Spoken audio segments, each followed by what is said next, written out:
Hey guys, we are in our free online coaching classes for the JAM examination, and this video will be the lecture 9 on this series. The topic is Unconformity, and the book which I referred is the Structural Geology by Buildings. So let us get into the heading. So actually the structural geology is concerned with unconformity for several reasons, and some of the reasons are the unconformity or the structural features, although their origin involves erosion, deposition as well as tectonic processes, and sometimes it may be confused with some types of fault. So if you get a good knowledge about unconformity, you can just find the difference between the fault and the unconformity. And it is used in dating orogenic as well as the epeirogenic movements, and it is also useful in studying the stratigraphy, sedimentology as well as the geological history of the study area. And not only that, the valuable deposits of petroleum and minerals are associated with the unconformity, and that is why we are concerned with the unconformity. So let us have a generalized definition of the unconformity, which is from the book Buildings. The unconformity is the surface of erosion or non-deposition that separates the younger rock formation from the older rock formation. So this is the very short definition for the unconformity, which is from the Buildings book, which will be very useful for you to remember. So let us see what are the steps that involved in the formation of unconformity. The very first step is the formation of the older formation. So there will be a basin in which the deposition of the older formation has taken place. The next step is the upliftment of this older formation and the erosion of this older formation. As it is exposed to the surface, there will be erosion on the surface. So that leads to the erosion on the surface of the older formation. And the third step is that the older formation once again got submerged underwater, and at this stage what happens, there will be the deposition of the newer, that is the youngest formation on the top.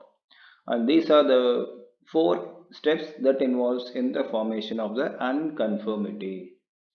So remember, there is the older formation which was deposited underwater, and this got exposed due to upliftment, and as it exposed, it got eroded, and after some time it got submerged underwater once again, and there is a deposition of the second set of rock formation.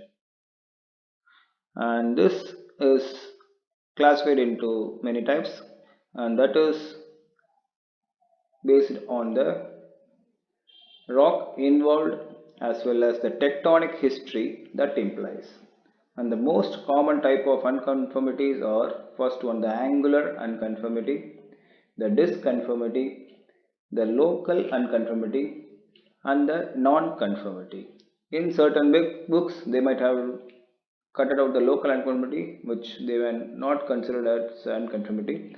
But in buildings, they are following the local unconformity, so we are just following the same. So the very first one is the angular unconformity.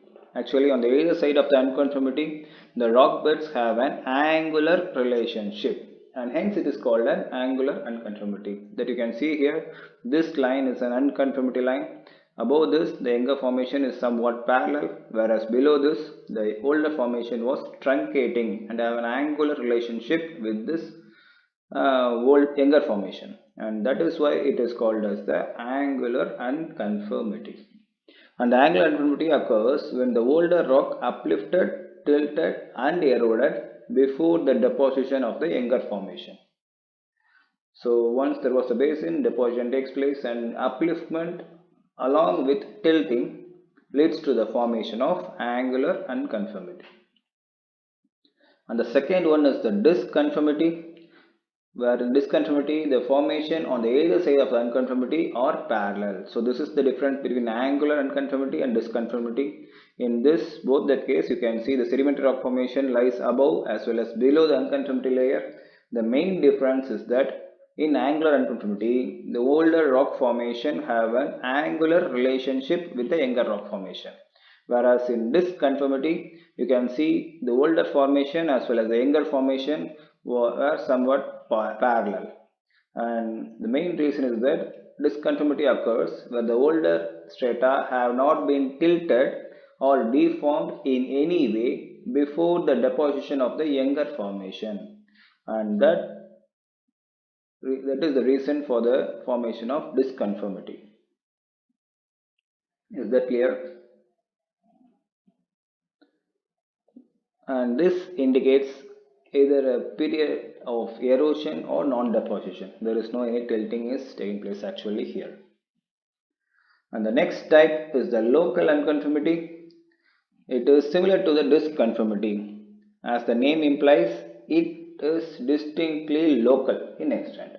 And the time interval is short in intercontinental deposition. Let me give you an example. In intercontinental deposition, say deposition in the river valley, say at the older stage, what happens if there is a flooding in the river, then the flood water may just erode some portion of the pre-deposited sediments on the valley floor, on the valley sides, and after the end of the flood, and say after some time, there may be deposition once again on the same region, and that leads to the formation of the local unconformity, which is local in time as well as in areal extent. Whereas in disconformity, it has a larger area extent and a larger time period. Here it is mentioned, right?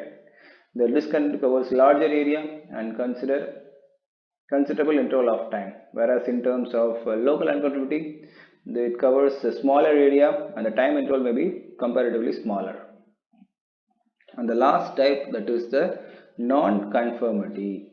When the sedimentary beds overlies a crystalline rock, then it is called as non-conformity.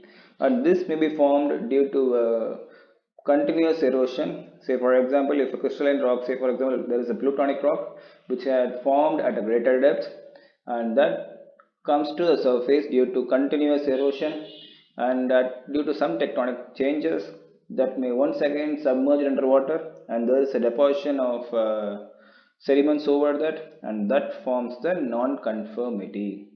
Generally remember, the non-conformity covers a very large time interval when compared to all the other three, whereas the local unconformity covers a very small time interval when compared to the other, right? So these are the four types of unconformity, and let us see how to recognize the unconformity. Okay, the first thing is there will be the difference in structure. The group of rocks on either side of unconformity may show a structural discordance. You can see here this is a sectional view and this is a map view. In the section view you can see there is a folded, you can see the truncation of the structures all of a sudden in a line, and that shows the presence of unconformity. That is the discordance in a structure. You can see here parallel beds and you can see here the inclined beds, that is the tilted beds. In a map also you can see this line indicates the presence of unconformity. You can see the structure here, it is an anticline and here it is a syncline. All of a sudden it has been disappeared along this line, and this shows this is an unconformity. And the second one is the difference in fossil record. Actually the fossil in the younger series generally may be of higher in evolution when compared to the fossils in the older formation. So if you know paleontology very well, you can use this to find out the presence of unconformity. And the next one is the presence of conglomerate beds. Actually, due to the longer period of erosion, a long time of transportation, that leads to the formation of conglomerates. And when the rock younger sequence started depositing, the very first bed will be the conglomerates, right? And that shows the presence of unconformity. And generally, this conglomerate will be having some parts of the older rock formation, some fragments of the older rock formation. And the next one is the relation with the intrusive rocks that can be used to find the unconformity, and there is an abrupt truncation in the intrusive structure that you can see here. So all of a sudden the dike disappears, and that is due to the presence of unconformity. So this could be an unconformity line, probably a disconformity type. Is that clear, the recognition of unconformity? And if you are clear with this, let us have some example questions which are from the previous year question. And this question is from the 2020 JAM exam. In this question they had shown a figure and they had asked for the type of unconformity. So after seeing this lecture, you can try to answer this Just mention the answer in the comment section. I will give you the answer in the next video of the JAM classes. And the next question, which I have solved earlier, but you can try it yourself. In this, they had asked for the age gap, right, of the older as well as the younger formation. And this is the third question, in which you can see this is an angular unconformity, and they had shown the dip direction as well as dip amount, and they asked for the dip amount before the deposition of the younger formation. So just try some calculation. If you have any doubt in this, you can check my thickness video, so you can try to answer this.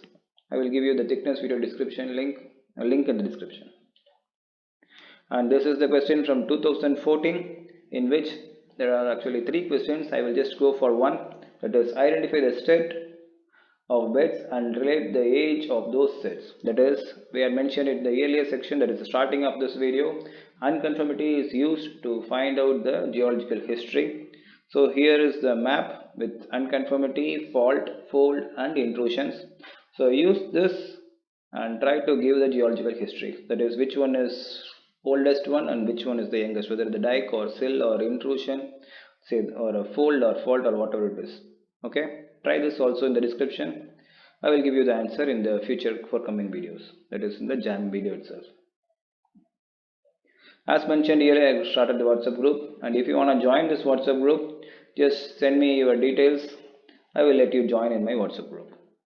I group my videos according to the category that you can check in my playlist. You can connect with us by mail, Facebook and Instagram, and these are the links. You can also support us by like, share and subscribe. Thanks for watching. Have a great day.